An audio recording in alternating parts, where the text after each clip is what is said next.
పురాణ కథలో ఉత్తినే రాలేదు. మీ వెనకనున్నవన్నీ మీ సొమ్ముని చూసి ఉన్నవి. మీతో ఉండేది ఈశ్వరుడొక్కడే. వాడొక్కడే మీకు రక్షకుడు. ఎవ్వరూ రక్షించలేని బలహీనమైన క్షణంలో మీకు రక్షణ ప్రసరిస్తే వాడి వల్లే. నేను పరమ ధైర్యంతో పునఃపునః నాకు ఈశ్వరుడిచ్చిన అనుభవంతో నేను మీకు ఈ మాట చెప్తున్నాను. బాగా జ్ఞాపకం పెట్టుకున్నాను. కాబట్టి ఈశ్వరుడు యందు భక్తితో ఉండి తీరవలే. తెలిసి తెలియక చేసిన పాపకర్మని ధ్వంసం చేసుకునే ప్రయత్నం చేస్తూ ఉండాలి.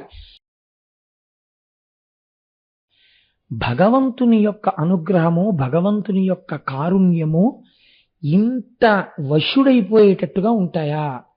అసలు ఇలా కూడా భగవంతుడి యొక్క అనుగ్రహం ఉంటుందా? ఇంతగా భగవంతుడు లొంగిపోతాడా అని మనం ముక్కు మీద వేలు వేసుకుని వినవలసినటువంటి ఒక ఆశ్చర్యకరమైన సంఘటన రేపటి రోజున వివరణ చేస్తాను.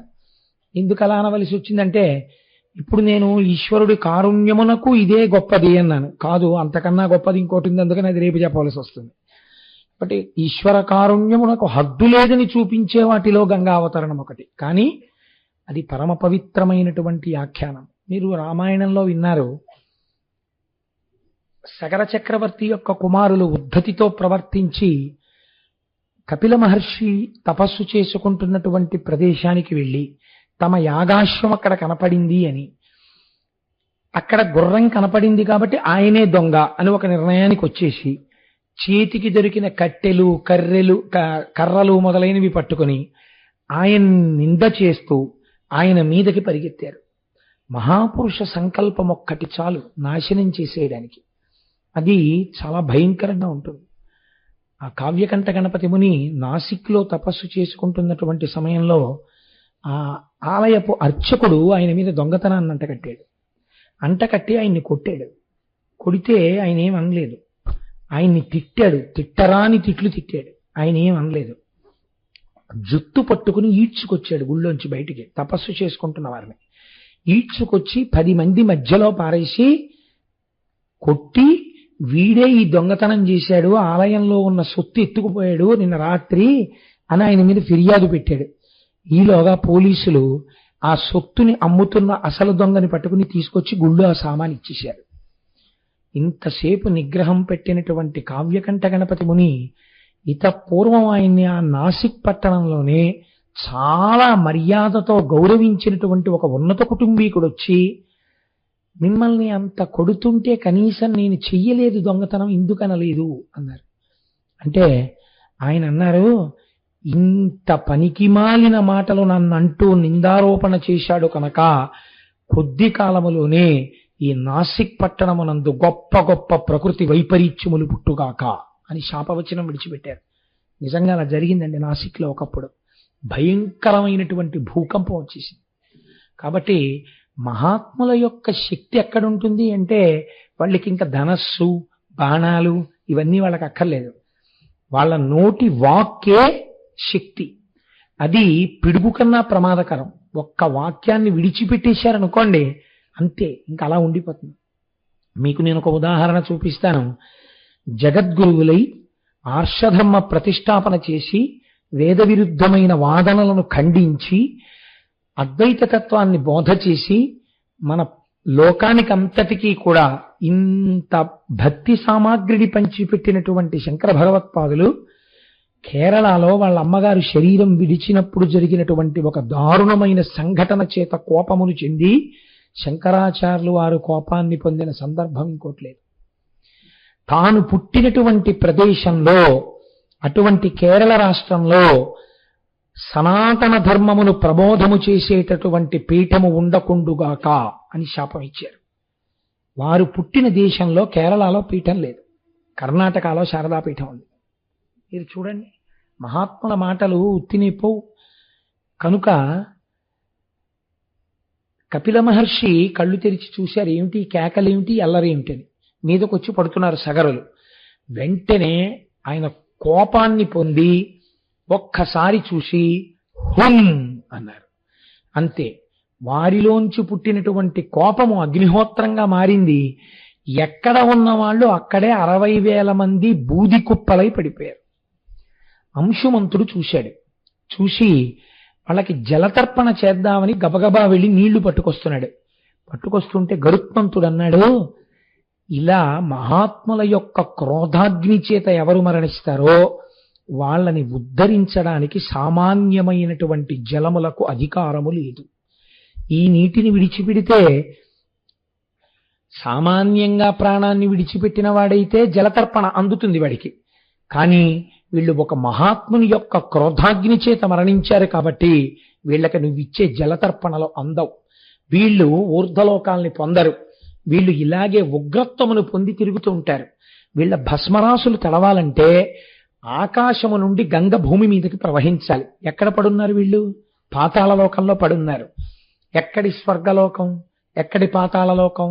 పాతాళానికి గంగ ప్రవహించాలి. ప్రవహించి వచ్చి ఈ బూది కుప్పల మించి ప్రవహించాలి. ప్రవహిస్తే అప్పుడు వీళ్ళకి జలతర్పణలైనట్లుగా భావింపబడి వీళ్ళ దాహం తీరి వ్యగ్రత తీరి వీళ్ళు ఉన్నత లోకాల్ని పొందుతారు. కాబట్టి నువ్వు ఈ నీటితో జలతర్పణ చెయ్యకు అన్నాడు.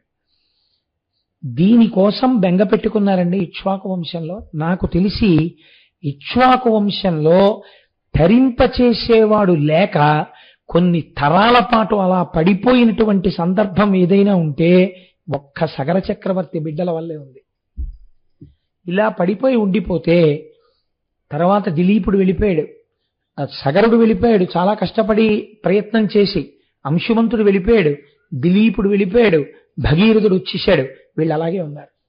వీళ్ళకి జలతర్పణలు లేవు, వీళ్ళకి పితృకార్యాలు లేవు, వీళ్ళు ఉద్ధరింపబడే మార్గం లేదు. అలా పడిపోయి ఉన్నప్పుడు భగీరథ ప్రయత్నము అని మనకు ఒక మాట వచ్చింది.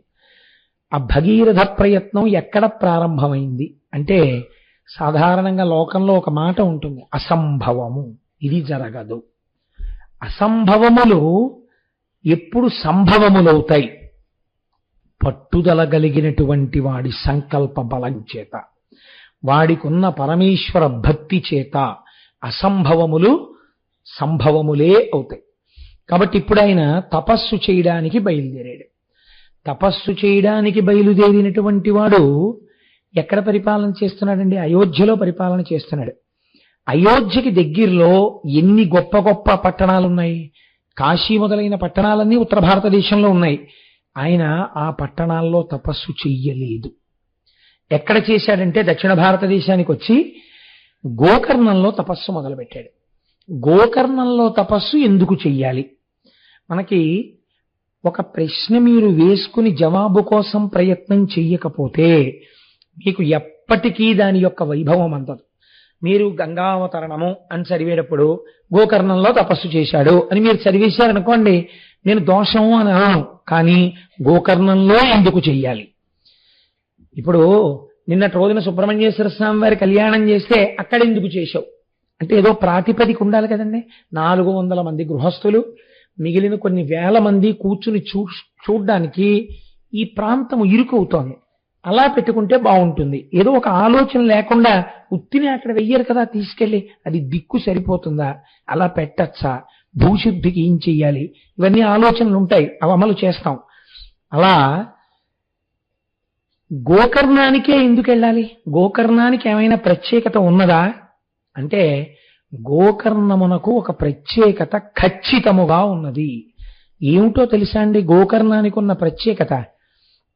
మీరు తెలిసి చేసినా తెలియక చేసినా పాపభూయిష్టమైనటువంటి జీవితాన్ని గడుపుతున్నవాడు ఒక్కసారి శివనామోచ్చారణం చేస్తే వాణ్ణి గోకర్ణంలో పూజ చేసేటట్టుగా పుట్టిస్తారు. ఇప్పుడు మీకు ఇందులో ఏమర్థమైంది? గోకర్ణంలో పూజ చేయడం అంటే, గోకర్ణంలో శివలింగం మీద ఓ చుక్క నీళ్లు పోయడం అంటే, గోకర్ణంలో శివలింగం మీద ఒక్క మారేడు దళం వెయ్యడం అంటే, దానికి గత జన్మలలో పూర్వపుణ్య బలము ఉన్నవాడు తప్ప గోకర్ణ క్షేత్రమునకు వెళ్ళలేడు, వెళ్ళి శివలింగారాధనము చేయలేడు. ఎందుకు చేయలేడు? అలా చేస్తే అక్కడ ఏదో గొప్ప విషయం జరిగి తీరుతుంది.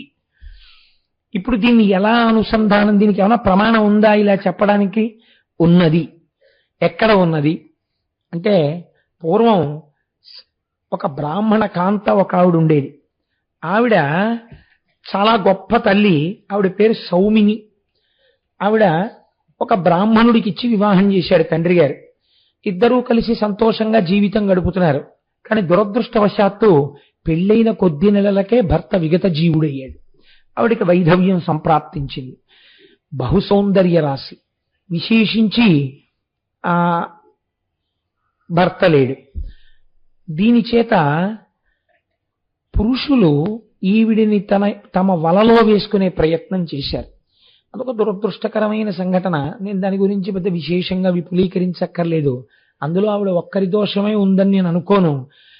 ఖచ్చితంగా ప్రపంచం కూడా అలా ఉంటుంది. కాబట్టి ఈవిడ ఒక బలహీనమైన క్షణంలో ఒకరికి వశురాలైంది. వశురాలైతే ఆనాడు ఉన్నటువంటి కట్టుదిట్టమైన ఆచారముల చేత బ్రాహ్మణ కులంలో పుట్టి కూడా ఇటువంటి పని చేసింది. కాబట్టి అసలు జ్ఞాతులందరూ విడిచిపెట్టారు. అది విచిత్రం. జ్ఞాతులంటే ఇంటి పేరు ఉండి ఆ గోత్రం ఉన్న వాళ్ళెవ్వరూ కూడా ఈమెని అక్క చెల్లెలుగా ఇంటికి రానివ్వమని వదిలిపెట్టేశారు. ఎప్పుడైతే వదిలిపెట్టేశారో ఈవిడ సమాజమునందు చాలా సంస్కారమునందు చాలా వెలితిగా ఉండేటటువంటి ఒక వ్యవస్థలో జన్మించినటువంటి వ్యక్తితో జీవనాన్ని గడపడానికి అలవాటు పడింది. అటువంటి అలవాటు పడి ఉండడం చేత ఆయనకి సంతానాన్ని కంది. కానీ ప్రతిరోజు ఆవిడ కళ్ళు సేవించేది. ఆవిడ బ్రాహ్మణ కాంత. ఆవిడకి ప్రతిరోజు మాంసం ఉండాలి.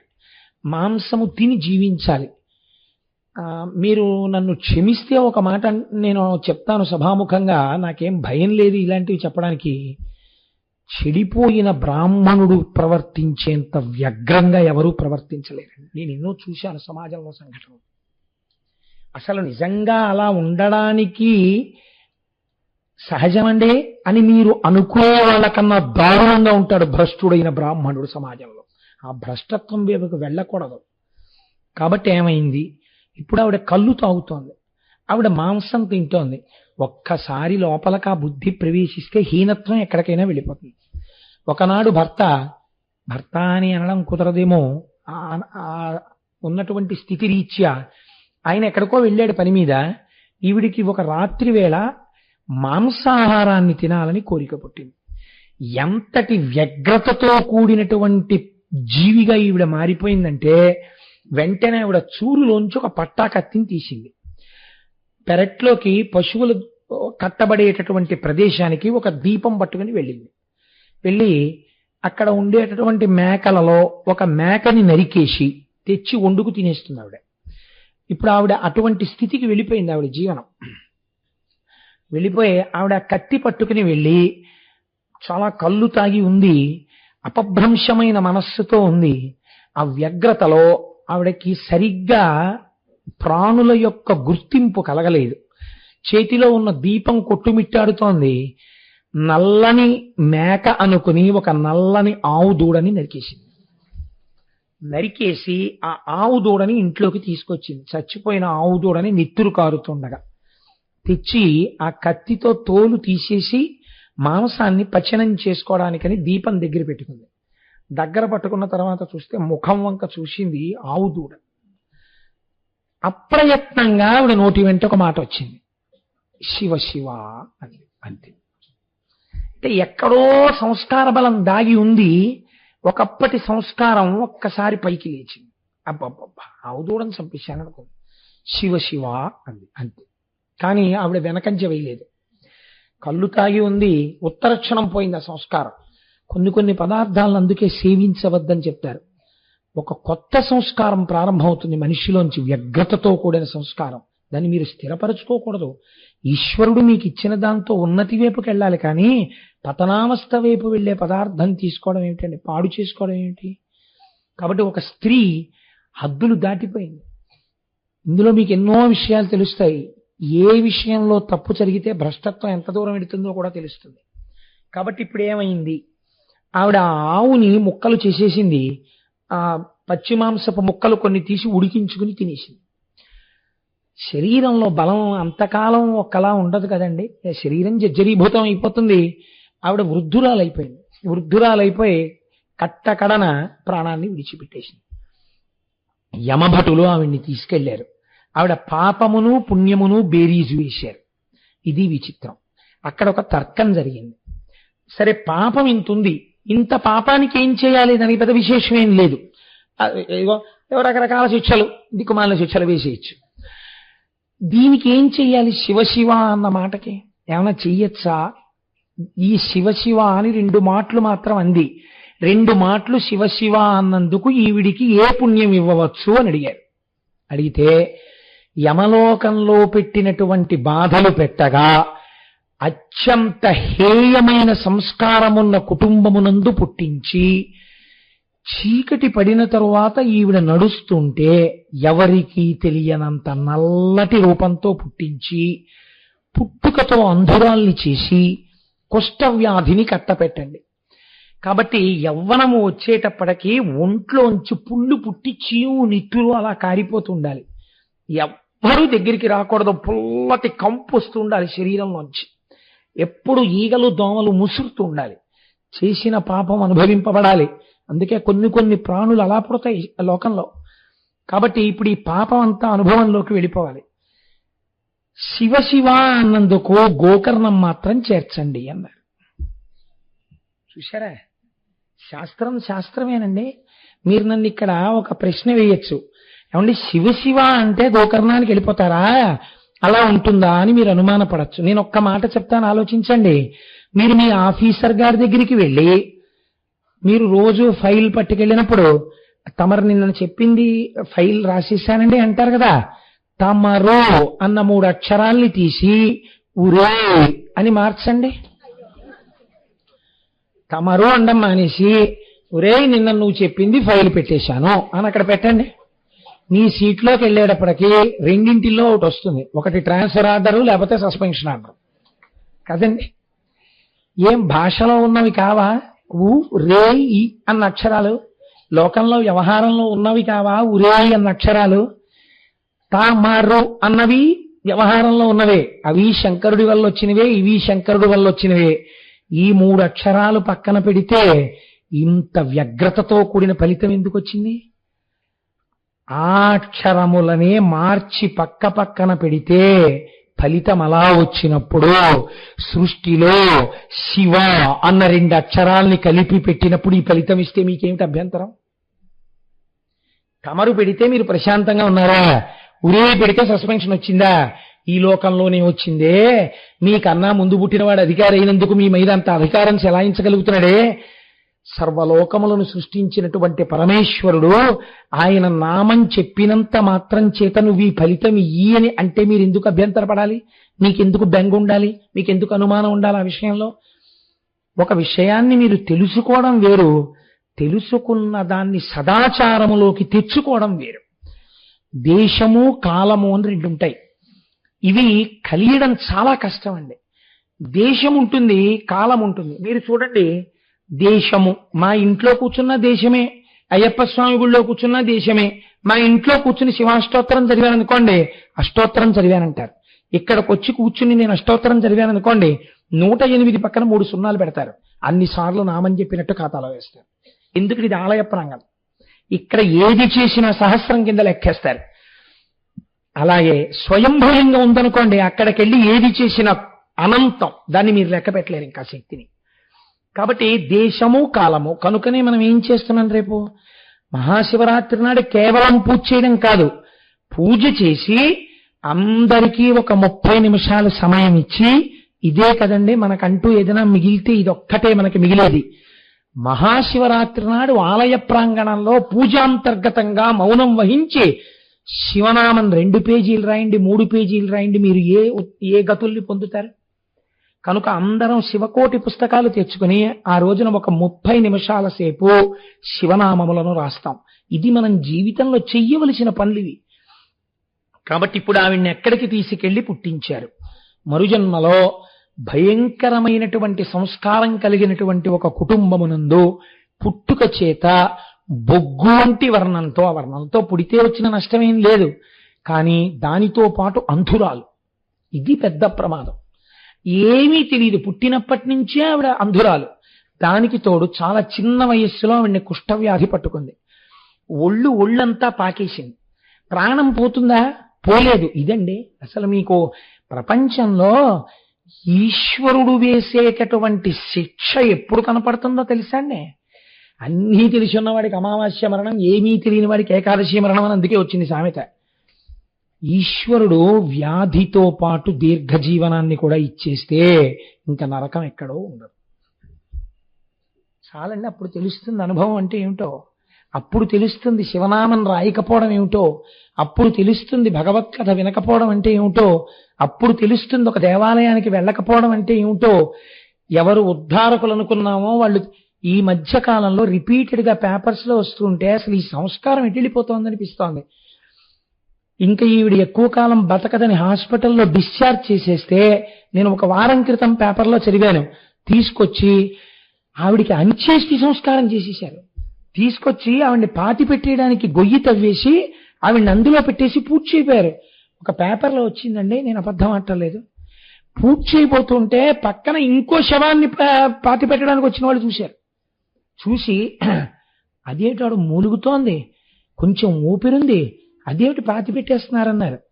హాస్పిటల్ వాళ్ళు ఇంకొండదు, తీసుకెళ్ళిపోమన్నారండి. మాకు 2 గదులు, ఇల్లు లేదు, తీసుకెళ్ళి ఎక్కడ పెట్టుకోవడం కుదరదు, ఎలాగో చచ్చిపోతుంది కదా. ఇప్పుడు ఆవిడకి ఏం తెలిసి ఏమిటి? ఎలాగో స్పృహ తప్పిపోయింది, ఓ మాట్లాడదు, ఓ తాగదు, ఎందుకు అందుకని చేసేద్దామని చేసేస్తున్నామండి, ఈ గొడవ మేము పడలేమన్నారు. అంటే వాళ్ళు హడిలిపోయి పక్క వాళ్ళు ఇంత హేయమైన పని ఏమిటని ఆవిడ్ని రక్షించి తీసుకెళ్ళమంటే అప్పుడు వాళ్ళ ఇంటికి అక్కడ ఉన్న వాళ్ళందరూ కలిసి డబ్బు పోగు చేశారండి. పోగు చేసి ఆవిడికి ఇచ్చారు. ఇచ్చి అమ్మ మీ ఇంటికి తీసుకెళ్ళండి, చచ్చిపోయే వరకు ఉంచుకోండి అంటే చచ్చిపోయాక తీసుకొచ్చి సమాధి చేశారు. వేరే విషయం అనుకోండి. బట్ ఎటు వెళ్ళిపోతోంది సమాజం మీరు ఆలోచించండి. ఏమిటి ఇది ఇవాళ ఉన్నట్టు ఉంటుంది అనుకుంటున్నారా? నేను మొన్న పేపర్లో చదివి ఆశ్చర్యపోయాను. ఈ తూర్పుగోదావరి జిల్లాలో కచేరీలు చేస్తే ఒక మహాతల్లి వెంట సంగీత విద్వాంసులు పరిగెడుతుండేవారట. ఎన్ని సభలలో ఆవిడ సన్మానాలు పొందారోట. మంత్రులు, ఐఏఎస్లు, ఐపీఎస్లు ఆవిడ కచేరీలు పెట్టించేవారట. అంత సంపన్నురాలు, అంతటి సంగీత విదుషీమని, ఎంఏ ఇంగ్లీష్ చదువుకున్నారట. ఆవిడ ఇవాల్టి రోజున హైదరాబాద్ లో, నేను ఆ వెన్యూ మర్చిపోయాను, మీకు గుర్తుందమ్మా, చిక్కడపల్లిలో ఆవిడ ఒక రాత్రి వేళ తన పవిట కొంగు పరుచుకుని ఆవిడ పడుకుని ముష్టెత్తుకుని జీవిస్తోందట. ఆవిడ ఒక పెట్టగా ప్రెస్ వాళ్ళు ఇంటర్వ్యూ చేశారు ఆవిడ్ని, తెలుసా అండి? ఫారిన్ బేస్డ్ అసోసియేషన్స్ ఆవిడకి ఆశ్రయం ఇచ్చే. ఇవాళ పురాణాలు ఉత్తినే వచ్చాయని మీరు అనుకోకండి. పురాణ కథలు ఉత్తినే రాలేదు. మిమ్మల్ని మీ వెనకనున్నవన్నీ మీ సొమ్ముని చూసి ఉన్నవి. మీతో ఉండేది ఈశ్వరుడు ఒక్కడే. వాడొక్కడే మీకు రక్షకుడు. ఎవ్వరూ రక్షించలేని బలహీనమైన క్షణంలో మీకు రక్షణ ప్రసరిస్తే వాడి వల్లే. నేను పరమ ధైర్యంతో పునః నాకు ఈశ్వరుడిచ్చిన అనుభవంతో నేను మీకు ఈ మాట చెప్తున్నాను.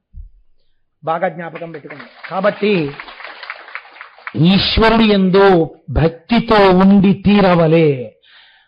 తెలిసి తెలియక చేసిన పాపకర్మని ధ్వంసం చేసుకునే ప్రయత్నం చేస్తూ ఉండాలి. కాబట్టి ఇప్పుడు ఆవిడ్ని ఎక్కడికి వెళ్లే అవకాశం ఇచ్చారు? ఆ 2 మాటలు ఆవిడ అని ఉండి ఉండకపోతే ఎక్కడికి వెళ్ళిపోయేదో చూడండి ఆ జన్మ. ఇప్పుడు శివ శివ అని ఆవుదూడని చంపింది. ఇప్పుడు ఆవిడ్ని గోకర్ణం వెళ్లే ఏర్పాటిచ్చారు. ఎలా వెడుతుంది గోకర్ణం? అందరూ వదిలిపెట్టేశారు. అసలే అంధురాలు, కుష్ఠరోగి, వదిలిపెట్టేస్తే ఆవిడ అలా నిలబడితే ముష్టి వేయడానికి దగ్గరికి వెళ్ళడానికి భయపడేవారు. ఒళ్ళంతా పుళ్ళు, చీము, నెత్తురు, పురుగులు కారుతూ ఉండేవి ఒంట్లోంచి. ఒకసారి వ్యాధి సంక్రమించాక పాప ఫలితంగా పాపం చేసేయడం తేలికండే. అనుభవంలోకి వ్యాధి రూపంగానో ఇంకో రూపంగానో వచ్చాక ఎవడు పంచుకునేవాడు? ఎవడో పంచుకోడు. ఎవడు చేశాడో వాడు అనుభవించవలసిందే. కాబట్టి ఏమైంది? ఇప్పుడు ఆవిడ ఏడుస్తూ ఎవరైనా అన్నం పెట్టేవాళ్ళు ఉన్నారా అని ఏడుస్తోంది. ఆ సమయంలో మహాశివరాత్రి నాడు గోకర్ణ క్షేత్రాన్ని చేరుకుని పూజ చేసుకోవాలని పాదయాత్రగా వెళ్ళిపోతున్నారు కొంతమంది. మేము మొన్న దక్షారామం వెళ్ళిపోయినట్టు. నాకు ఆ పాదయాత్రలు అంటే అదో సంతోషం. పూర్వం ఒక్కడనే వెళ్ళిపోయేవాడిని, ఈ మధ్య చాలా మందితో కలిసి వెళ్తున్నాను, అంతే తేడా. కాబట్టి వెనక చాలా మంది కలిసి పాదయాత్ర చేస్తున్నారు. అప్పుడు వాహనాలు లేవు కదండి. అందుకని అందరూ వెళ్ళేటప్పుడు ఉత్తినే ఈ ఊరేంటండి, ఆ ఊరేంటండి, లేకపోతే వెళుతూ కూడా మళ్ళీ ఆఫీస్ గురించో, వెళుతూ కూడా మళ్ళీ ఏదో దిక్కుమాల సబ్జెక్టో ఎత్తుకోకూడదు. భగవత్ సంబంధంగా మాట్లాడుకుంటూ వెళ్ళాలి చక్కగానే. కాబట్టి వాళ్ళందరూ జై జయ శంకర హర హర శంకర అని నిన్న మీ అందరూ చూడండి, సుబ్రహ్మణ్యం సుబ్రహ్మణ్యం షణ్ముఖనాథ సుబ్రహ్మణ్యం అంటూ వెళ్ళారు. అలా వాళ్ళు చక్కగా నామం చేసుకుంటూ వెళ్ళిపోతున్నారు. వెళ్ళిపోతుంటే ఈవిడేం చేసింది, ఇక్కడ ఉంటే ఎలాగో పెట్టేవాళ్ళు లేడు, వీళ్ళందరూ వెళ్తున్నారు కదా బాటసారులు కనుక వెళ్ళేటప్పుడు వీళ్ళు అన్నాలు కట్టుకుని వెళ్తారు. ఈ నామం వినపడుతుంటే మనం కూడా అలా అంటూ వీళ్ళ వెనకాల వెళ్ళిపోతే వీళ్ళు భక్తి తత్పరులు కాబట్టి నన్ను తోసేయరు, చీ అని విసిరేయరు. కాబట్టి వీళ్ళ వెనకాల వెళ్ళిపోతాం. నామం ఆగిపోతుంది, కళ్ళు కనపడవు కదా ఆవిడికి. ఆగిపోతే వీళ్ళు ఆగారని గుర్తు, నేను ఆగుతాను. మళ్ళీ వీళ్ళు కదిలితే నామం చెప్తారు, వీళ్ళతో పెడతాను. వీళ్ళు ఎందుకు ఆగుతారు, అన్నమో ఏదో తింటారు. ఇంతమంది భాగవతులు కాబట్టి ఇంత హీన రూపంతో ఉన్న నన్ను వదలరు, కొంచెం పెడతారు. ఇంతే ఆవిడ ప్రేమ. ఆవిడికి గోకర్ణం పెడదామని తెలియదు, వాళ్ళు గోకర్ణం పెడుతున్నారని తెలియదు కాబట్టి వెంటబడింది. ఏదో పెడుతున్నారు. చిట్ట చివరికి మహాశివరాత్రి నాడు వీళ్ళందరూ గోకర్ణం వెళ్ళిపోయారు. అప్పటి వరకు అంటూ పెడతారు కానండి, గోకర్ణం వెళ్ళిపోయిన తర్వాత ఎందుకు పెడతారు? ఎవరి మానాన వాళ్ళ ఆలయంలోకి వెళ్ళిపోయారు, ఎవరి మానాన వాళ్ళు అభిషేకానికి వెళ్ళిపోయారు. వెళ్ళిపోతే ఈవిడ అక్కడ కూర్చుని ఏడుస్తోంది, మళ్ళీ అన్నం పెట్టేవాళ్ళు లేడు. అపారమైన ఆకలి, ఆ ఆకలితో చెయ్యి చాపి అన్నమో రామచంద్ర అని ఏడుస్తోంది. ఎవరైనా ఏమైనా పెడతారేమో అని. అది మహాశివరాత్రి. మహాశివరాత్రి నాడు ఎవరు ఏవి పట్టుకెడుతున్నా ఈశ్వరార్చనకి పట్టుకెడతారు కానీ తము తినడానికి లోపలికేం పట్టుకెళ్ళరు కదా. కాబట్టి ఇప్పుడు ఒక ఆయన వెళ్ళిపోతూ వెళ్ళిపోతూ చాలా జాలేసింది చూస్తే. ఆయన బుట్ట నిండా మారేడు పత్రుంది, దానికి కోటిలింగాల క్షేత్రం అని పేరు. ఎటు చూసినా శివలింగాలేట. గోకర్ణంలో ఒకప్పుడు కృతయుగం నుంచి ఉంది ఆ క్షేత్రం. కాబట్టి ఆవిడ చేతిలో పోన్లే ఇంత హీనమైన స్థితిలో ఉంది, ఇంత హీనమైన స్థితిలో ఉంది కాబట్టి కనీసంలో కనీసం ఈ మారేడు పత్రితో పోని పూజ చేసుకుంటుందేమో, ఏదో శివలింగం మీద వేస్తుందేమో, ఈ పాపం ఇక్కడితో ఈవిడిది అంతరించిపోతుంది అని పాపం ఆయన ఆ కోణంలో ఆలోచించి ఆవిడ చేతిలో లేత బిల్వదళాలు 2-3 పెట్టాడు. పెడితే చేతిలో ఏదో పడింది. ఇప్పుడు ఈవిడ ఆర్తి ఏమిటి, తినాలి. ఈవిడ ఏం చేసింది, తిందామని ఆకులు తెలుస్తున్నాయి చేతికి. ఏం ఆకులు ఇవి, పచనం చేయబడి లేవు అని అని వాసన చూసింది. మారేడు దళాలు. ఆవిడికి ఎక్కడ లేని కోపం వచ్చింది. మారేడు దళం తినడానికి పనికిరాదు కదండి. మారేడు దళాలు పెట్టాడు. దిక్కుమాలినాడు. ఇందుకీ మారేడు దళాలు ఎవడకు కావాలి, నేనేం పూజ చేస్తానేంటి, ఇందుకీ నాకు అని కోపం ఎంత వచ్చిందో. కోపం వచ్చినప్పుడే శరీరంలో ఆవేశం ఎక్కువ ఉంటుంది, ఆయాసం. అందుకని విసిరి కొట్టింది. విసిరి కొడితే అన్ని శివలింగాలే. ఆ చేతిలో ఉన్న 3 మారేడు దళాలు వెళ్ళి మహాశివరాత్రి నాడు గోకర్ణ శివలింగం మీద పడ్డాయి. తెలిసి విసిరిందా తెలియక విసిరిందా ఈశ్వరుడికి అనవసరం. పడ్డాయా లేదా మహాశివరాత్రి నాడు? కడుపుకి ఏమైనా తిందా, తినలేదు. కళ్ళుండొచ్చిందా, కళ్ళు లేక వచ్చింది. అన్నం కోసం వచ్చిందా, ఎందుకు వచ్చింది, ఈశ్వరుడికి అనవసరం. చేరింది, తన క్షేత్రం చేరింది. వచ్చింది మహాశివరాత్రి నాడే అన్నం లేకుండా ఉండిపోయింది. మారేడు దళాలని కోపంతో విసిరిందా, ఇంకోలా విసిరిందా, తన మీదకి మారేడు దళాలు వేసింది. ఆ రాత్రంతా ఏడ్చింది. ఎవ్వరూ దగ్గరికి వెళ్ళలేదు. మరునాడు ఉదయం ఇక్కడేం దొరకట్లేదని తడువుకుంటూ వెళ్ళబోతూ ప్రాణాలు నిలబడక ఆ రోజు రాత్రంతా ఆహారం కోసమని చెప్పి అరుస్తూ జాగరణ చేసి ఆ 3 మారేడు దళాలు వేసిన తర్వాత నీటి చుక్క ముట్టుకోకుండా ఆ గుడి ప్రాంగణమును దాటుతూ అక్కడే పడి శరీరాన్ని వదిలిపెట్టేసింది. ఆవిడికి ఈశ్వరుడు మోక్షం ఇచ్చేశాడు. ఎందుకు ఇచ్చేశాడు అంటే గోకర్ణ క్షేత్రమునందు పూజ అంత గొప్పది. ఒక్కొక్క క్షేత్రమునందు ఒక్కొక్క పూజ ఉంటుందండి. ఎందుకని అంటే గోకర్ణమునందున్నటువంటి ఈశ్వరుడి పేరు మహాబలేశ్వరుడు. మహాబలం అంటే ఏమిటండి? బలం అంటే సాధారణంగా శరీరానికి ఉన్న బలాన్ని బలం అంటాం. చాలా బలవంతుడండి అంటాం. ఆయనదేం బలం? మహాబలం. ఎటువంటి మహాబలం? ఆయన చాలా బలవంతుడు అనుకోండి, మీరు పని చేయలేరు. ఆయన ఏదైనా పని చేశాడు అనుకోండి, మీరు వెళ్ళి ఆయన్ని అడిగారు అనుకోండి, ఏంటండి అలా చేశారు అని, లాగి లంపగా కొడతాడు, నీకు ఎందుకు అంటాడు. కాబట్టి మహాబలం వాడి దగ్గరికి వెళ్ళి మీరు ఇలా ఎందుకు చేశారని మీరు అడగలేరు కదండి. అసలు ముందు చాలా బలవంతుడు అనేటప్పటికీ రాక్షసుల దగ్గరికి ఎవడో ఎందుకు వెళ్ళలేదు, దేవతలు కూడా ఎందుకు ఊడిగం చేశారు ఆ బలం చూసే. ఈయనెవరు? మహాబలేశ్వరుడు, మహాబలమున్నటువంటి ఈశ్వరుడు, జగన్నియామకుడు. కాబట్టి ఇప్పుడు ఆయన ఏం చేస్తాడు? శివనామము చెప్పిన వాళ్ళని గోకర్ణం తీసుకెడతాడు. ఇప్పుడు గోకర్ణం తీసుకెళ్ళి గోకర్ణంలో పూజ చేస్తే అది తెలిసి చేశావా, తెలియక చేశావా, కోపంతో చేశావా, వ్యగ్రతతో చేశావా, హాస్యానికి చేశావా అనవసరం. చేసిన పూజని అడ్డుపెట్టి తను ఏదైనా ఇచ్చేస్తాడు. అలా ఇవ్వడంలో ఆయనని మీరు ఇలా ఈ మాత్రం దానికి ఎందుకు ఇచ్చావని మీరు అడగలేరు. ఎందుకు అడగలేరు? ఆయన సర్వజగన్నియామకుడు. అంత మంగళప్రదమైన క్షేత్రము గోకర్ణము. చంద్రశేఖర పరమాచార్య స్వామి వారి జీవితంలో నేను ఒకసారి చదివి ఆశ్చర్యపోయా. 104 జ్వరం వస్తే చంద్రశేఖర పరమాచార్య స్వామి వారు తలస్నానం చేసి పంచాక్షరి చేసుకుంటూ కూర్చునేవారు. నాకు ఒక అద్భుతమైన అవకాశం వచ్చింది కాబట్టి కార్యక్రమాలన్నీ రద్దయిపోయి నేను తపస్సు చేసుకుంటున్నాను అనేవారు. ఏమిటి తపస్సు అంటే 104 జ్వరం, పద్మాసనం వేసుకుని పంచాక్షరి.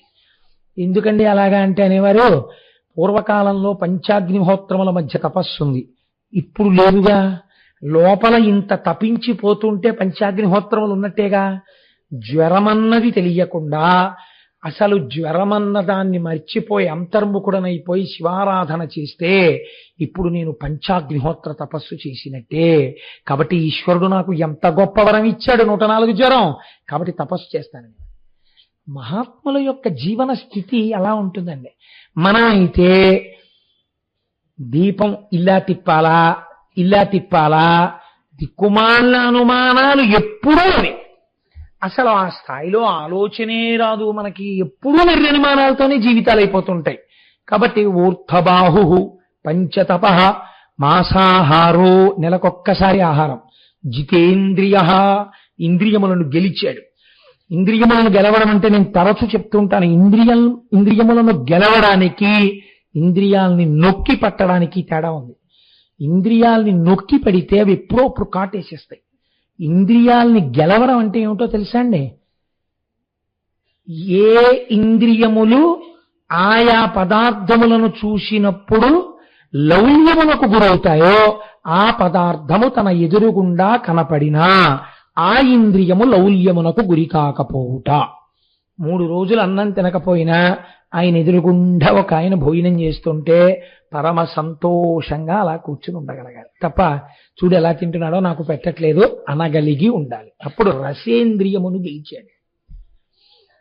ఆయన అంతా తినేసి విస్తట్లో ఇలా ఊడ్చి ఓ ముద్ద చేతిలో పెట్టాడు అనుకోండి, ఈశ్వరానుగ్రహం అని చెప్పి తినేసి వెళ్ళిపోవాలి. అందుకే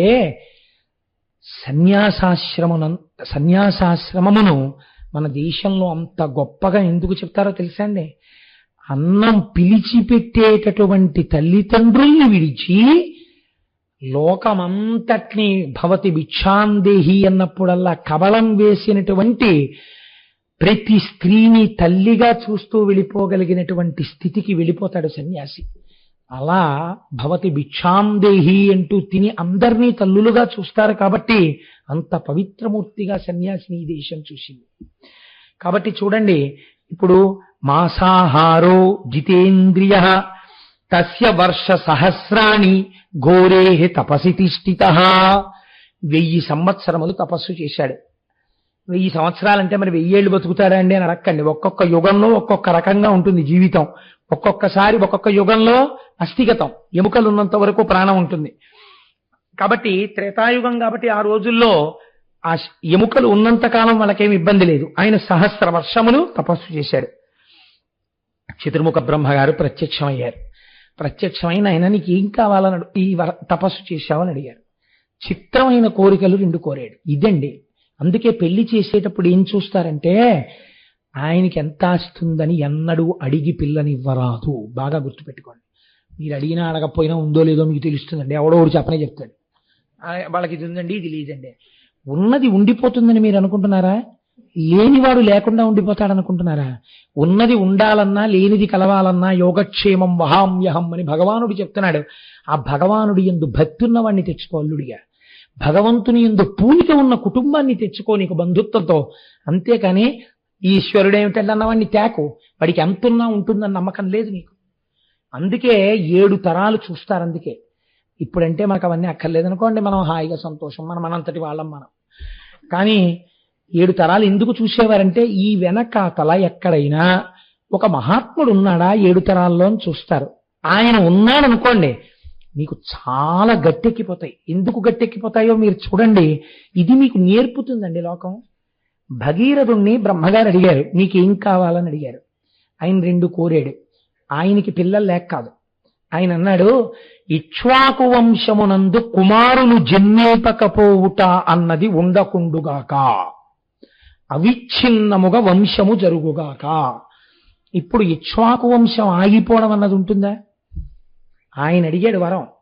ఆ వంశంలో ఉన్న వాళ్ళందరికీ హాయే, ఇంకా చక్కగా కొడుకులు పుట్టేస్తుంటారు. వంశం లేకపోవడం అన్నది వాళ్ళకి లేదు. ఎందుకని? ముందు ఆయన ఉన్నాడు భగీరథుడు.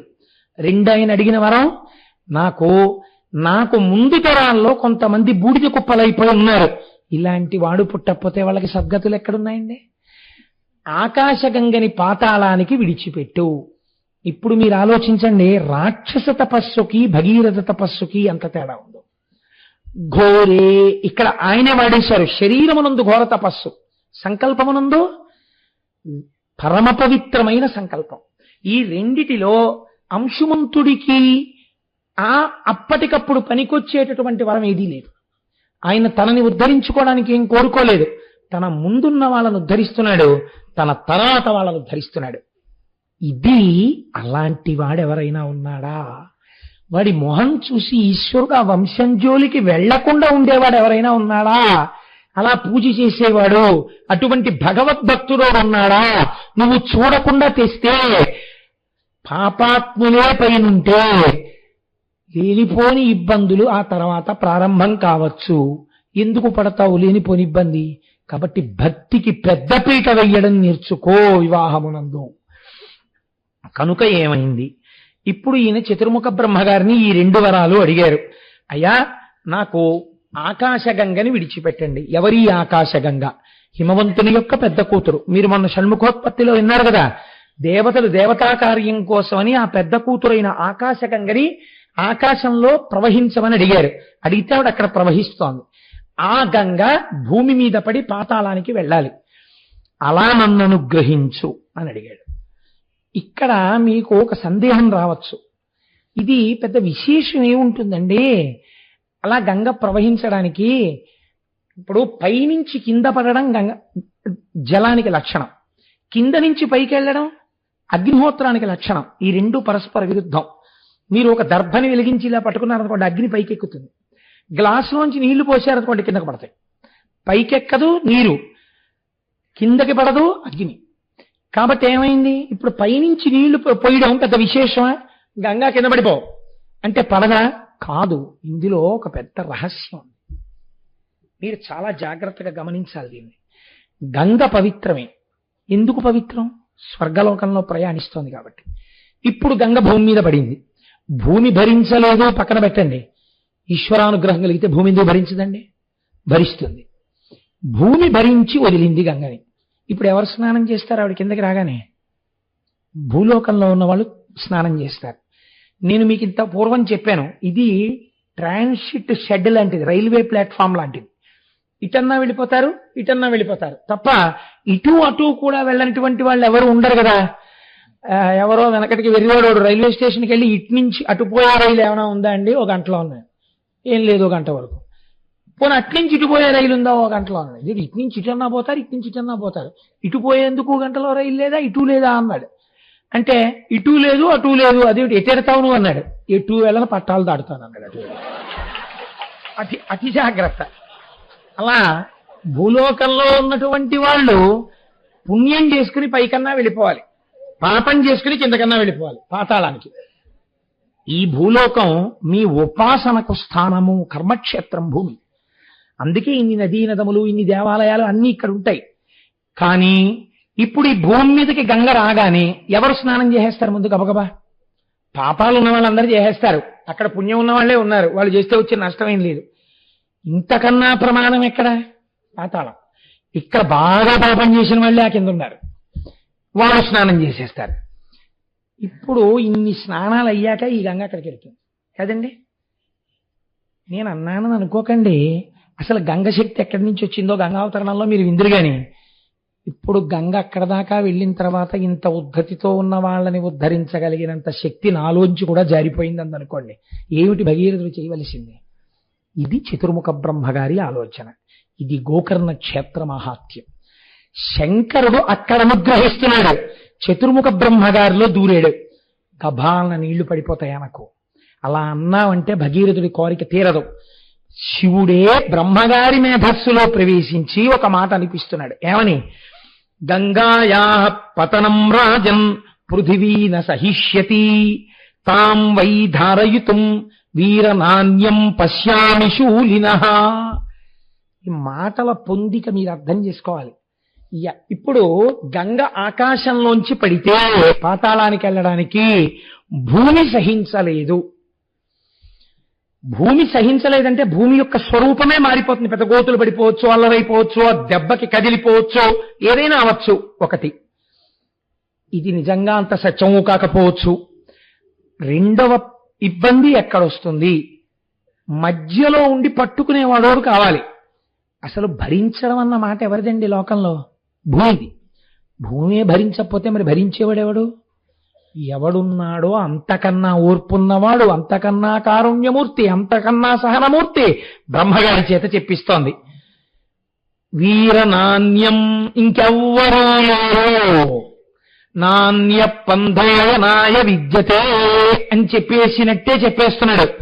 వేరొకరు లేరు అంత ఓర్పుతో ఎంతకైనా దిగజారి కోరిక తీర్చాలంటే పశ్యామి శూలినః, శూలము పట్టుకున్నవాడెవరో వాడే తీర్చగలడు. అయితే మీకు ఇక్కడ ఒక అనుమానం రావచ్చు. ఏమంటే శూలినః అంటే మరి ఈయన కూడా రాడా? శూలం పట్టుకున్నాడు కదా షణ్ముఖుడు అని. కాదు కాదు, గంగావతరణం ముందు కదండి. పైగా శూలి అన్న మాట ప్రధానంగా శంకరుణ్ణి వర్తించి ఉంటుంది. శూల, త్రిశూలం పట్టుకున్నవాడు అంటే సత్యమైన పరబ్రహ్మ. 3 గుణములు, దానికి ఆధారమైనటువంటి నిర్గుణతత్వాన్ని చేతపట్టినవాడు. కాబట్టి ఆ శూలి వచ్చి ఇక్కడ నిలబడాలి. నిలబడితే గంగ పైనుంచి ఆయన మీద పడుతుంది. ఆయన తట్టుకోవాలి, తట్టుకుని కింద పడాలి. ఇందులో మీరు ఒక గమ్మత్తు గమనించాలి. ఎప్పుడైనా మీరు కొండల మించి నీరు పడే దగ్గరికి వెళ్ళి స్నానం చేశారనుకోండి, మొట్టమొదట స్నానం చేసిన వాళ్ళు ఏం చేస్తారో తెలుసండి? తెలియక వెళ్ళి నీటిధార కింద తలపెడతారు. నీటిధార కింద తలపెడితే ఏమవుతుందో తెలుసా అండి? మీరు ఆ తర్వాత అక్కడి నుంచి ఏ గుళ్ళోకో ఎక్కడికో బయలుదేరతారు. బయలుదేరగానే తలలో దడ దడ దడ దడ దడ దడ దడ దడ దడ దడ శబ్దం, చెవుల్లోకి నీరు వెళ్ళిపోయి నిలబడిపోయి మాట వినపడకుండా ఇలా అంటున్న కొద్దీ తడి నీటితో కూడిన ముద్దలు బయటికి వస్తాయి. కొండమించి పడే నీటి కింద స్నానం చేసేటప్పుడు తల పెట్టరాదు. చేతులు ఇలా అడ్డు పెట్టుకుని తల పెట్టాలి, లేకపోతే ఆ ఉద్ధతిని తల తట్టుకోలేదు. కాబట్టి ఇప్పుడు శంకరుడు ఎలా పెట్టాలండి? ఇలా పెట్టాలి కదా. ఇలా పెడితే ఏమవుతుంది? అంజలి ఘటించినట్టు అవుతుంది. శిరస్యంజలి మాధాయ, పైనున్నది గొప్పది, నేను కింద వాడిని. కాబట్టి గంగ పడేటప్పుడు నేను కూడా ఇలా అంజలి ఘటించి పెట్టాలి. అంటే తను తట్టుకోలేడు కదా. మన స్నానానికి ఆయన పట్టడానికి ఎంత తేడా వస్తుందో చూడండి. కాబట్టి ఒక్క శూలి పట్టగలడు, త్రిశూలమును పట్టుకున్నవాడు పట్టగలడు. వాడు ఎక్కడున్నాడు? అక్కడే ఉన్నాడు, గోకర్ణంలో. కాబట్టి 1వ వరం అడిగావే, అది కూడా చాలా కష్టం అయ్యా. నువ్వు అడిగింది ఇవ్వడం అంత తేలిక కాదు. ఎందుకని? తర్వాత మహాపాపాలు చేసేవాళ్ళు పుడతారు. ఎలా ఇస్తాం వంశం? అయినా నువ్వు అడిగావు కాబట్టి ఇచ్చేశానండి. అంటే ఇప్పుడు ఏం చేయాలన్నమాట ఈశ్వరుడు? ఆ వంశంలో అటువంటి పాపమున్నవాడు పుట్టకుండా జాగ్రత్త పడుతూ ఉండాలి. ఉన్న దాన్ని తక్కువలో తీస్తూ ఉండాలి. తను తెలుసుకునేటట్టు చెయ్యాలి. దశరథుడి జీవితం అదే కదండి. మరి ఒకప్పుడు యవ్వనంలో శాపం వస్తే కొడుకుని తలుచుకుని చచ్చిపోతామన్నారు. యవ్వనానికి వృద్ధాప్యానికి ఎంత తేడా ఉంటుందో చూపిస్తుంది రామాయణం. ఆయన నవ్వుకున్నాడు. యవ్వనంలో ఉన్న దశరథుడు పెళ్ళవలేదు అంటే నాకు కొడుకులు ఉంటారనుకున్నాడు. నాకు గొడవలేదు, ఇంకా మా దిలీపుళ్ళని తిరగక్కర్లేదు అనుకున్నాడు. కానీ ఏమైంది? నిజంగా కొడుకుట్టాక ఆ కొడుకు పక్కన లేనప్పుడు చచ్చిపోవడం ఎంత కష్టమో తెలిస్తే వృద్ధాప్యంలో కౌసల్య కౌసల్య శాపవాక్యం ఎంత గొప్పదో ఇప్పుడు నాకు అర్థమవుతోందని ఏడుస్తుంటే అందరూ నిద్రపోతే ఒక్కడే ఏడ్చి ఏడ్చి రామా రామా అంటూ చచ్చిపోయాడు. ఇప్పుడు నాకు అర్థమైంది కౌసల్య అన్నాడు. మీరు విన్నారు కదా అయోధ్యకాండ. కనుక ఆయన ఒక వరం ఇచ్చేస్తాను, రెండోది కూడా ఇయ్యబడవచ్చు, పట్టుకునేవాడిని ఒకడిని చూసుకో, వాడి పేరు చెప్తాను, శూలినః, శంకరుణ్ణి తెచ్చుకో. ఇప్పుడు ఏమని అడగాలండి శంకరుణ్ణి?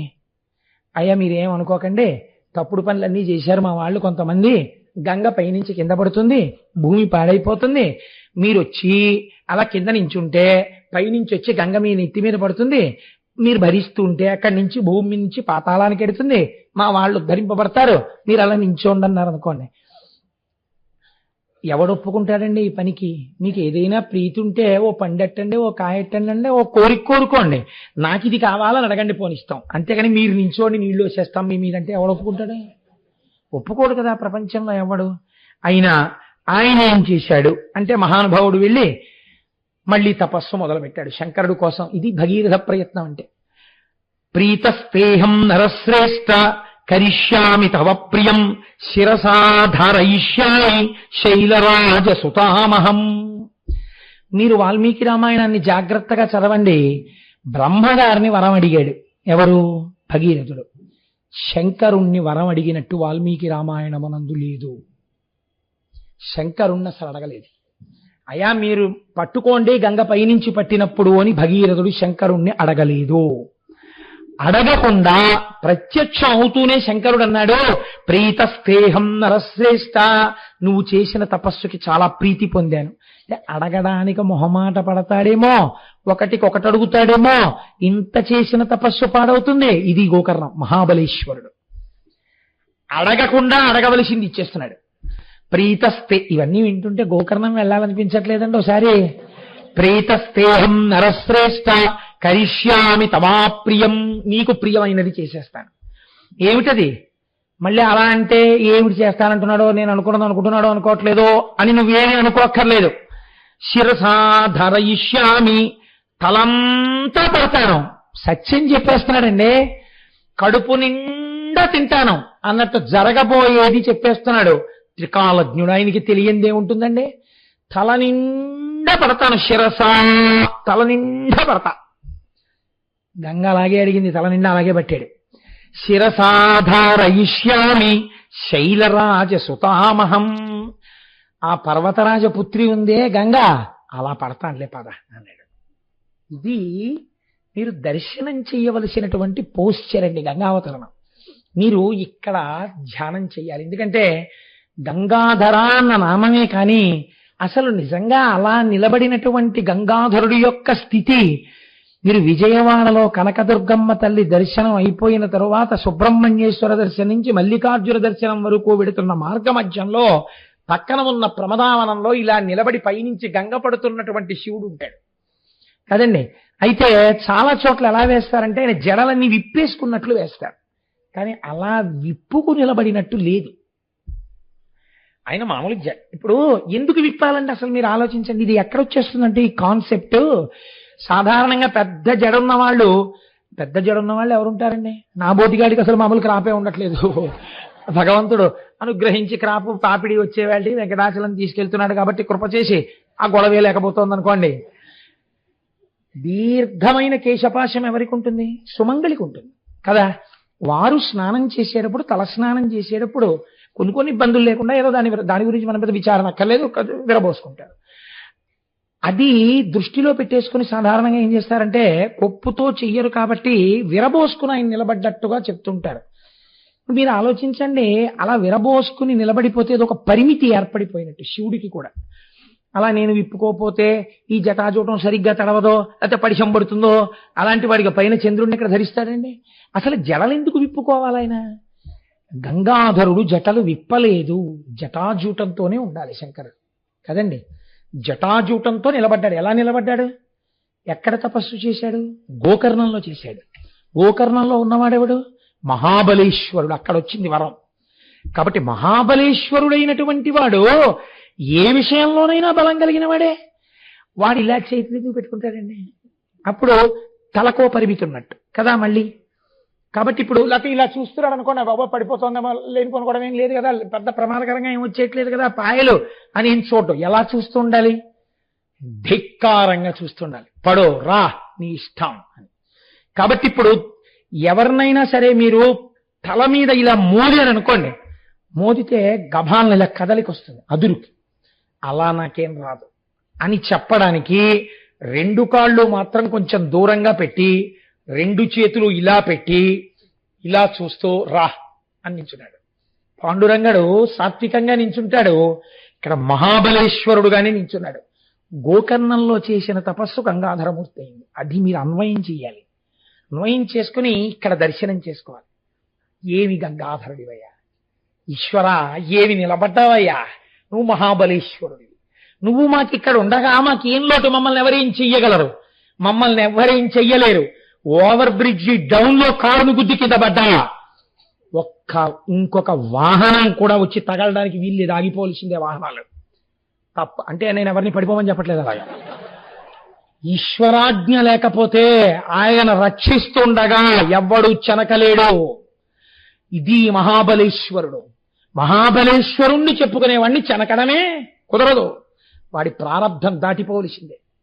కాబట్టి ఇలా నిలబడిపోతే గంగాధరుడై హిమవత్ పర్వతం మీద నిలబడ్డాడు. ఎందుకు హిమవత్ పర్వతం మీద నిలబడాలి? పడడం ఒక పవిత్రమైన ప్రదేశంలో గంగ పడాలని నిర్ణయించుకుని నిలబడ్డాడు. ఇంకొక కోరిక కాదు ఆయనకి, ఆయన అక్కడైనా పట్టగలడు. ఆవిడికో పవిత్ర స్థలం చూపించాలనుకున్నాడు. వెళ్ళి నిలబడితే చిత్రమేమిటి, ఆవిడ అనుకుందిట మనస్సులో, చతుర్ముఖ బ్రహ్మగారు వచ్చి శూలిన అడిగో నించున్నాడు శంకరుడు. గంగా భగీరథుడి కోరిక తీర్చు. మీరు ఎప్పుడు గంగావతరణాన్ని లోపల దర్శనం చేసినా మీకొకటి దర్శనం అవ్వాలండి.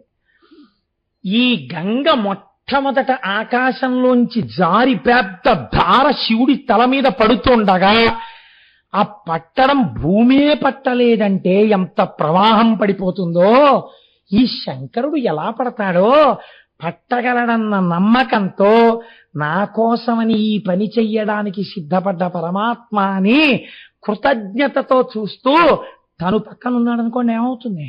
ఓ పాయ ఈయన మీద పడుతుంది, ఈయన వెళ్ళిపోతాడు ఆ ప్రవాహంలో. కాబట్టి భగీరథుడు పక్కన ఉంటాడా? ఉండకూడదు. అదే సనక సనందనాథులకి దక్షిణామూర్తి ఏంటి? అది మహాబలేశ్వరమూర్తి. కాబట్టి దూరంగా ఎక్కడో నించోవాలి. నించుని చూడండి, ఇంట్లో పెద్ద చెట్టు కొమ్మ కొట్టించుకునేవాడు యజమాని దూరంగా నించుని జాగ్రత్తండో జాగ్రత్తండో అంటుంటాడు. దాంట్లో నిష్ణాతులు తారట్టుకులు అవుతుంటారు. యజమాని కొమ్మ కింద నించోడు, మా కొమ్మే కదా అని. అలా ఎవడు గంగ కావాలో వాడు దూరంగా నించుంటాడు. దూరంగా నించుంటే ఈ గంగ పడుతూ ఉండాలి. అమ్మ గంగ పడుతుంది, శివుడి మీద పడుతుంది, శివుడి మీద పడ్డాక భూమి మీద పడుతుంది, భూమి మీద పడ్డాక పాతాళానికి వెళ్ళాలి. పాతాళంలో బూది కుప్పలు ఎక్కడున్నాయో అక్కడ చోటు చూపించడానికి నేను రెడీగా ఉండాలి వాహనంతో. కాబట్టి గుర్రాలవి కట్టుకుని ఉన్నాడు. కింద పడితే పరిగెత్తుకుంటూ గుర్రం మీద వెళ్ళి ఆ రథం మీద వెళ్ళి దారి చూపిస్తాడు అనమాట గంగకి. ఆయన అలా దండం పెడుతూ కూర్చున్నాడు, దూరంగా నిలబడి ఉన్నాడు. ఇప్పుడు గంగ ఆకాశంలోంచి దూకబోతోంది మీదకి. దూకబోతూ ఆవిడ అనుకుందిట, విర్రాడు. చాలా మంది శంకరుడి ప్రజ్ఞ గమనించకుండా భోళాశంకరుడు అంటుంటారు. భోళాశంకర తత్వం అంత వెర్రితత్వం ఏం కాదైంది. ఆయనంత ప్రాజ్ఞుడెవరు ఉంటారండి? ఆయనకి తెలియనిది ఏముంటుంది?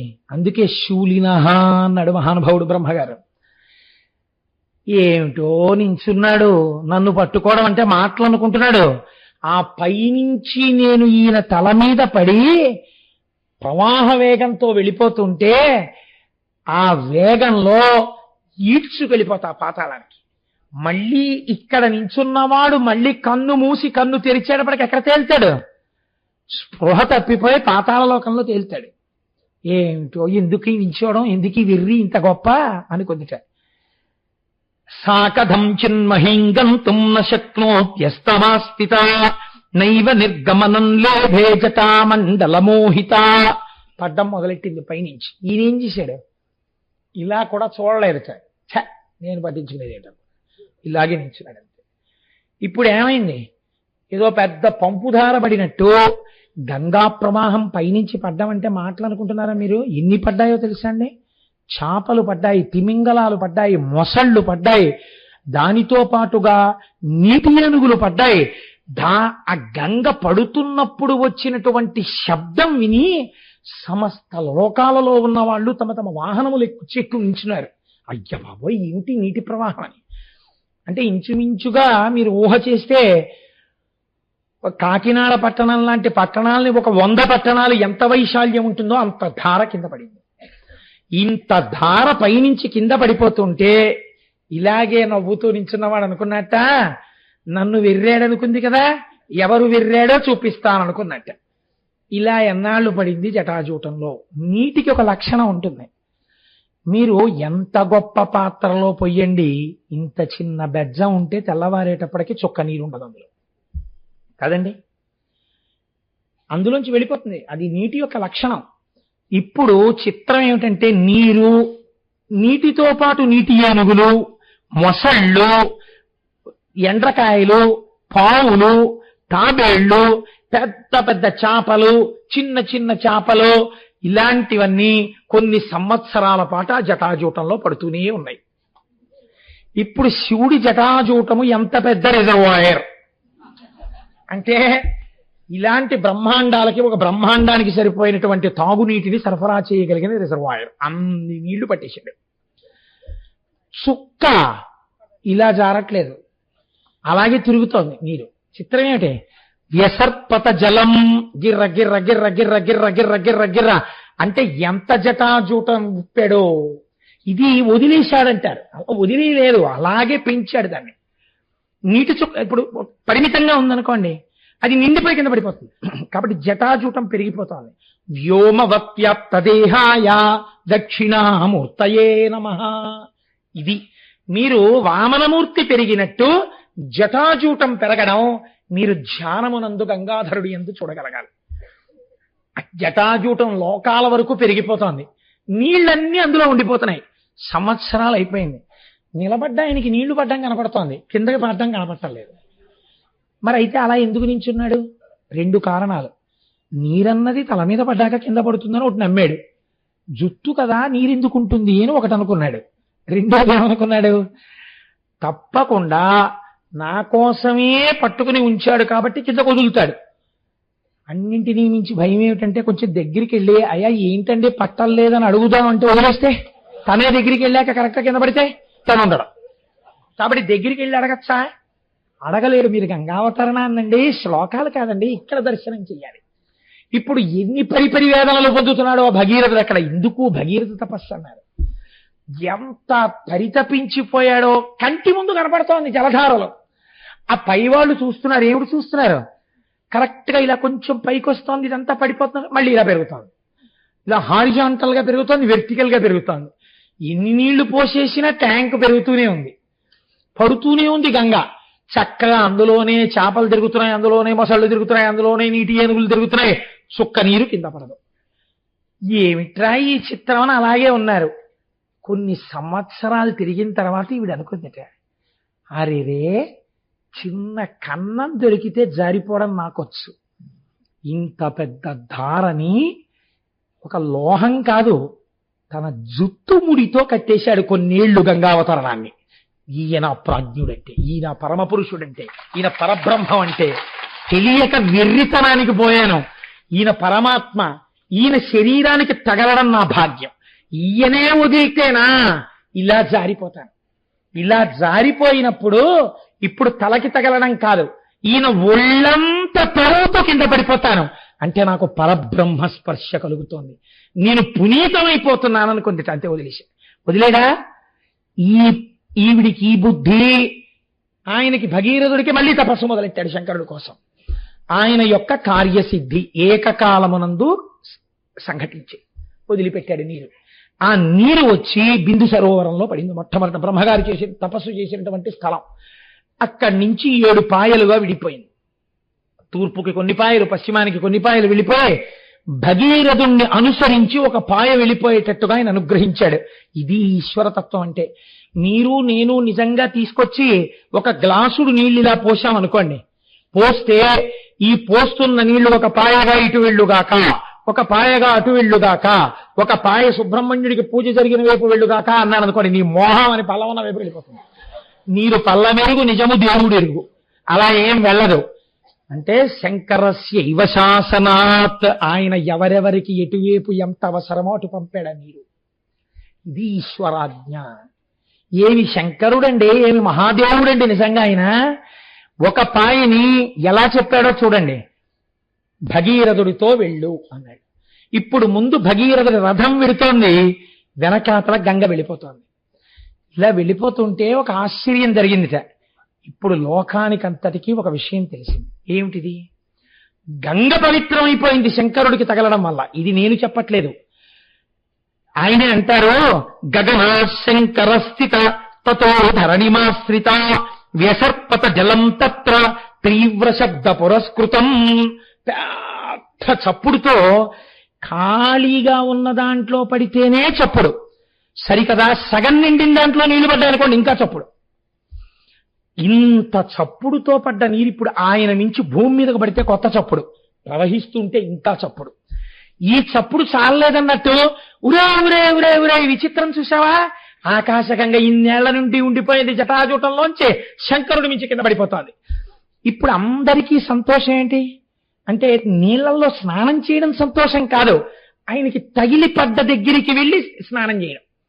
కానీ అది పడుతోంది ఇంకాను. అక్కడ తల పెట్టడం, స్నానం చేయడం ఎవరికి సాధ్యం కాదు, ఈడ్చేస్తుంది. అక్కడ శంకరుడు ఒక్కడే నిలబడగలడు. కాబట్టి అది ఆయన శక్తిని చూపిస్తుంది. దేవతలు ఎటువంటి వాళ్ళండి? తత్ర దేవర్షి గంధర్వ వసుధా తలవాసిన భవాంగపతి తంతోయం పవిత్రమితి పస్పృశో. తర్వాత కింద పాయల్లో స్నానం చేద్దాం. ఇక్కడ వెంటనే శంకరుణ్ణి తగిలి పడుతోంది. అలా అందరినీ కూర్చోపెడితే ఆ దగ్గరగా కూర్చోవాలని ఎందుకు కోరుకుంటారండి?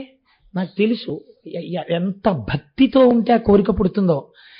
అలా ఎక్కడో దూరంగా ఉన్నారనుకోండి, 2 గంటల సేపు నిలబడి ఒక్కసారి దగ్గరగా వెళ్ళి భగవంతుణ్ణి దర్శనం చేసుకోవాలని ఎందుకు తాపత్రయపడతాం?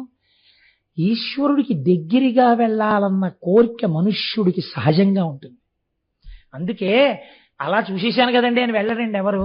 మహాలఘు దర్శనం ఇచ్చారనుకోండి, కోపడతాం మనం. ఎందుకు కోపడతాం? ఏం నీకు కనపడలేదా అంటే, కనపడడం వేరే, దగ్గరికి వెడితే వేరు. ఏమిటి దగ్గరికి వెడితే వేరు? ఈశ్వరుడి దగ్గర మనం ఈ మాట అంటాం చూడండి. అంతరాలయం దగ్గరికి తీసుకెళ్ళినా అంతరాలయంలో కదలరా అండి అంటాం. అంతరాలయంలో కదిలితే ఓసారి ముట్టుకోకూడదా అండి, ఓసారి ముట్టుకొనిస్తే ఏమంటే తల కొట్టుకోకూడదా అండి, తల కొట్టుకొనిస్తే ఏమంటే బయటికి వెళ్ళి 2 పూలు తెచ్చుకుంటాను వేసుకోవచ్చా అండి. ఇవి మీరు గుర్తు పెట్టుకోండి. ఈశ్వరుడి వైపుకి పరిగెత్తడానికి మీకు అంతర్లీనంగా ఉంది ఈ కోరిక. ఈ కోరికే ప్రపంచపటం మొత్తం మీద ఒక్క భారతదేశంలోనే ఉంది, ఇంకెక్కడా లేదు. దేవాలయంలోకి వెళ్ళిపోవాలని, భగవంతుణ్ణి కౌగలించుకోవాలని, దగ్గరగా వెళ్ళాలని, చూడాలని మనం పడే పరివేదన ఎవ్వరూ పడరు. ఎందుకని? మన జీవితాలు ఈశ్వరుల్లో కలిసిపోవాలని కోరుకోవడం అంతర్లీనంగా మనకున్నటువంటి సంప్రదాయం. కాబట్టి ఇప్పుడు వాళ్ళు ఏం చేశారు, అక్కడికి వెళ్ళి దాని కింద తల పెట్టలేక ఆ నీటిలో చెయ్యి పెట్టి తీసి చల్లుకున్నారు. కింద పాయల్లోకి వెళ్ళి స్నానాలు చేశారు. ఇప్పుడు ఏమైందో తెలుసా అండి, ఒక విచిత్రం జరిగింది. కింద నుంచి పైకి వెళ్ళిపోతున్నారు కొంతమంది, కొన్ని వేల మంది పైనుంచి కిందకు వచ్చేస్తున్నారు. ఎందుకు ఇలాగా అంటే, ఒరే మళ్ళీ మనకి అవకాశం వస్తుంది ఏంటి, మన పుణ్యం అయిపోతే మన కిందకు తోసేస్తారు. క్షీణే పుణ్యే మర్త్యలోకం విశంతి, పుణ్యం ఉన్నంత కాలం స్వర్గలోకంలో ఉంచి కిందకు తోసేస్తారు. మళ్ళీ కొత్త పుణ్యం సంపాదించేసుకోవాలి. కాబట్టి ఏం చేస్తున్నారట, వాళ్ళందరూ కిందకొచ్చి గంగలో స్నానం చేసి పైకి వెళ్ళిపోతున్నారు. మహాపాపాత్ములు భూమి మీద ఉన్న వాళ్ళు గంగలో స్నానం చేసి పాపాలపై పైకి వెళ్ళిపోతున్నారు. కిందకొచ్చేవాళ్ళు పైకి వెళ్ళేవాళ్ళు, కిందకొచ్చేవాళ్ళు పైకి వెళ్ళేవాళ్ళు. ఓ స్నానం అయిందా, అయిపోయిందండి, వెళ్ళిపోతున్నాం. ఓ మీరెక్కడికి వెళ్తున్నారు, స్నానానికి వెళ్తున్నామంటే వెళ్ళిపోయేవాళ్ళు. ఎగువకు పోవు బండ్లకు దారి విడివమో అని తిరుమల కొండ మీద రాసినట్టు కిందకొచ్చేవాళ్ళు పైకి వెళ్ళేవాళ్ళు, కిందకొచ్చేవాళ్ళు పైకి వెళ్ళేవాళ్ళు. 1కి 4 మాటలు స్నానం చేసేసేవాళ్ళు, దాని వెంట పరుగులు తీసేవాళ్ళు. ఎందుకని? నదీ ప్రవాహం ఇంత గొప్పగా ఒక మనిషి సాధించినది చరిత్రలో. ఆయన మీద పడుతోంది, ప్రవహిస్తోంది. ముందు భగీరథుడు వెళ్తున్నాడు, ఆయన ఇటుడితే అటు ఎడుతోంది. వెళ్ళేటప్పుడు నీటి లక్షణం అండి, ఇలా గీత గీసినట్టు వెళ్ళలేదు, లోతుల్లోకి వెళ్ళిపోతోంది. సుడిగుండాలు తిరిగేస్తోంది, ఇలా వంకరగా వెళ్ళిపోతోంది. ఎత్తెక్కడానికి ప్రయత్నం చేస్తోంది, పచ్చటి నురుగు ఏర్పాటు చేసుకుంటోంది, పుట్టల్ని కప్పేస్తోంది. ఇలా వంకర్లు తిరుగుతోంది, ఒక్కొక్క చోట వాలుగా ప్రవాహం తిరిగిపోతోంది, ఒక్కొక్క చోట తిన్నగా వెళ్ళిపోతోంది, ఒక్కొక్క చోట తన ప్రవాహమే తనకి ఎదురొచ్చి ఢీకుంటోంది, అందులోంచి తుంపర్లు పుడుతున్నాయి. అలా వెళ్ళిపోతోంది. వెళ్ళిపోతుంటే వెళ్ళి వెళ్ళి వెళ్ళి వెళ్ళి జహ్ను మహర్షి తపస్సు చేసుకుంటున్నటువంటి ప్రాంగణం దగ్గరికి వెళ్ళింది. వెళ్ళి అటువైపుకి పల్లం ఉంది, అటు తిరిగింది. తిరిగి ఒక్కసారి ఇంత నీటి ప్రవాహం వెళ్ళి ఆయన అంతర్ముఖుడై కూర్చుని ఉన్నాడు. కూర్చుని ఉండేటప్పటికి ఇంత నీరు ఆయన యొక్క ఆశ్రమాన్ని కొట్టేసి తీసుకుపోయింది. ఇది చాలా చిత్రంగా ఉంటుందండి. మీరు ఎప్పుడైనా చూశారో లేదో నాకు తెలియదు, కానీ ఈశ్వరుడు బహుశా ఎదరవీడిపోయినా గంగావతరణం చెప్పాలని నన్ను అలా పుట్టించాడు. ఏలూరులో మా ఇంటి పక్కనే తమిళేరు ఉండేది. ఆ తమిళేటి గట్టెక్కి కూర్చుంటే ఏరుస్తోంది ఏరుస్తోంది అనేవారు. ఏరుస్తోంది అంటే స్కూల్ మానేయడమే. ఆ ఇంట్లో వాళ్ళకి భయం, వరదలు వస్తాయని పంపించేవారు కాదు. వెంటనే ఏమిటంటే ఆ ఏటి గట్టెక్కి కూర్చునేవాళ్ళం. ఆ ఏరు వచ్చేటప్పుడు గబగబ గబగబా వచ్చేస్తుంటుంది ప్రవాహం. వచ్చేస్తూ పాము వెడుతుంది చూసారా, అలాగే వెళ్ళిపోతుంటుంది. వెళ్ళిపోతూ ఏట్లో అప్పటి వరకు ఈ రజకులు వాళ్ళు చిన్న చిన్న పాకలు అవి వేసుకునేవారు విశ్రాంతికి. వచ్చినప్పుడు ఎంత చిత్రం అంటే ఇలా వచ్చి ఆ పాకలోకి వెళ్ళిపోయేది అంతే. వీళ్ళందరూ సామానట్టుకుని వచ్చేసేవారు. ఆ పాక నీటి మీద తేలిపోయేది, తనతో పాటు పాకను తీసుకెళ్ళిపోయేది. పాకగా పెడుతుంది అనుకుంటున్నారా? ఆ ప్రవాహ వేగానికి కాసేపటికి ఈ కర్రలు ఇటుడిపోయేవి, ఆ ఆకులు అట్టిపడిపోయేవి. ఒక వేగం ఆకులు నటు తీసుకుపోయేది, కొన్ని కర్రలు ఇటు తీసుకుపోయేది, కొన్ని అటు వెళ్ళిపోయేవి, కొన్ని తాటాకులు అక్కడే ఇలా తిరుగుతుండేవి సుడిగుండంలో. అంతే. ఆ వేగానికి అలా వెళ్ళిపోతుంటే జలమయం అయిపోయిందంటారు. తన వేగంలో తీసుకుని వెళ్ళిపోతుంది అందరినీ. ఆ తమ్మిలేటి ఒడ్డున కూర్చునేది అన్ని తీసుకెళ్ళిపోతుంటే అలా విచిత్రంగా చూస్తూ ఉండేవాళ్ళం. ఒక్క చెట్లు మాత్రం స్వాగతం చెప్పినట్టు గట్టు మీద ఉన్నటువంటి తుమ్మ చెట్లు మాత్రం పడిపోకుండా ఆ ప్రవాహంలో ఇలా చేతులు ముంచుతూ మొదట ఆడుకున్నవి ఏమైనా ఉంటే చెట్లే. చేతులు పెట్టి పిల్లలు చూడండి నీళ్ళల్లో చెయ్యెత్తి ఆడుకుంటారు. అలాగా బాలమురళీకృష్ణ గారు చిన్న వ్యంగ్యధ్వని చేశారు సుప్రభాతం చేస్తూ.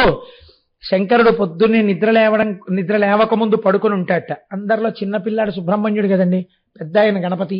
ఆయన చాలా సంస్కారవంతంగా స్నానం చేసి యజ్ఞోపవీతం సంధ్యావందనం ఇవి చేసుకుని నాన్నగారు లేస్తారని కాళ్ళ దగ్గర ఇలా చేతులు కట్టుకుని ఇంచుంటాడట. పార్వతీదేవి ముందే లేచి అన్ని సిద్ధం చేసేసి ఈ చిన్న పిల్లవాడు కదా సుబ్రహ్మణ్యుడిని ఇలా చంకలో పట్టుకుని వచ్చి స్వామివారి పాన్పు దగ్గర పాదాల దగ్గర కూర్చుని ఆయన్ని మెల్లమెల్లగా తట్టి ఏమండి ఏమండి అంటుంటుంది.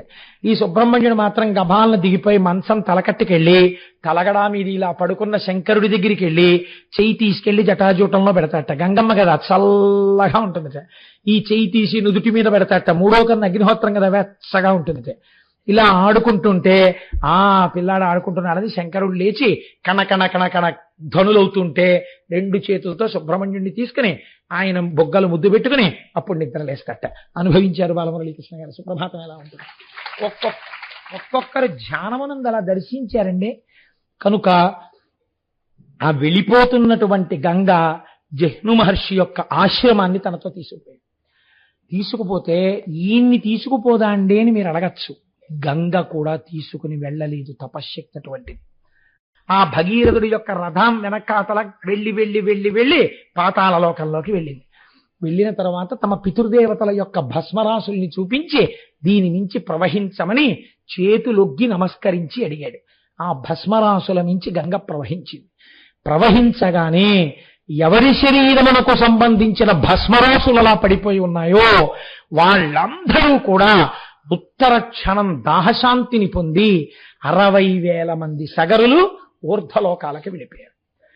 ఇలా ఒక్క భగీరథుడు ప్రయత్నమన్నది ఎంత ముఖ్యమో, చిత్తశుద్ధి ఎంత ముఖ్యమో చూపించి పైన ఉన్న వాళ్ళని ఊర్ధ్వలోకాలకు పంపాడు. కింద ఉన్న వాళ్ళకి వంశము లేకుండా బాధపడకుండా భగవంతుడి యొక్క అనుగ్రహాన్ని వర్షింపచేశాడు. చతుర్ముఖ బ్రహ్మగారంతటి వాడు పిలవకుండా పరిగెత్తుకొచ్చాట. పరిగెత్తుకొచ్చి భగీరథుణ్ణి చూసి కౌగిలించుకుని అన్నాడు, భస్మస్యథా ప్లుతే రామా గంగాయా సలిలేనవై సర్వలోక ప్రభబ్రహ్మ రాజానమిదమబ్రవీత్. ఆ రాజుతో భగీరథుడితో అన్నాడు, భగీరథ ఇంకా లోకంలో ఎప్పుడైనా ఎవరైనా ఎక్కడైనా ఇంత గొప్ప ప్రయత్నం చెయ్యవలసి వస్తే దాన్ని భగీరథ ప్రయత్నం అని వస్తుంది లోకంలో. అన్నిటిని మించి ఇన్ని కష్టాలకి ఓర్పుతో ఈ పాయని పాతాళానికి తెచ్చావు కనుక ఈ పాయకి భాగీరథి అని పేరు. నీ పేరే వస్తుంది ఈ గంగా ప్రవాహానికి. తెలిసి కాని తెలియక కాని ఎన్ని పాపములు చేసిన వారైనా సరే ఈశ్వరుడు అంతటి శక్తివంతుడే, అంతటి బలవంతుడే, గోకర్ణ క్షేత్రం అంత గొప్పదే, అంత దయాళువే.